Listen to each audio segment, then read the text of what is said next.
Shane MacGowan's funeral was branded inappropriate and a scandal by a parish priest of Corpus Christi in West Belfast, Father Paddy McCafferty, who suggested that the elements of the 3-hour service should not have happened. The late star died in November at the age of 65, with the funeral taking place earlier this month. Friends and family traveled from across the globe to attend the star-studded funeral and included an A-list lineup with stars Johnny Depp, Bob Geldof and Irish President Michael D. Higgins also paying tribute to the musician and poet.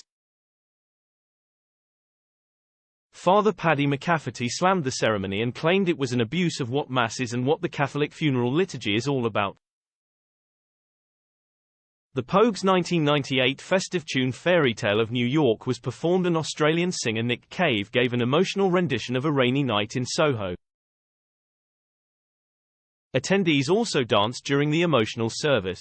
He told Belfast Live, "The introduction of all these elements into that funeral mass frankly was a scandal, and it shouldn't have happened. If they wanted to have that sort of event, they could have hired a hall somewhere and did all that.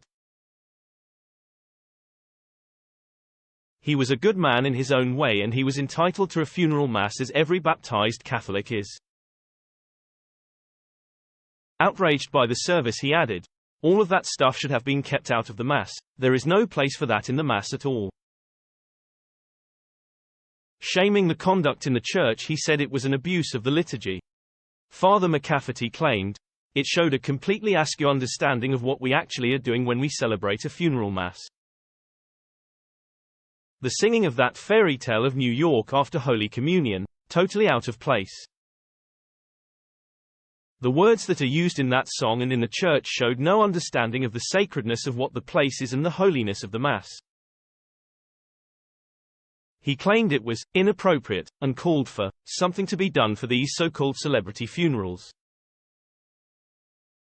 "It was completely inappropriate, to say the least, to the point of scandal, and something needs to be done about these so-called celebrity funerals in a Catholic church." The 3-hour service featured performances, and people were seen singing and dancing in the church. It was not only open to the public but was live-streamed online, celebrating the Pogues' frontman's life and career.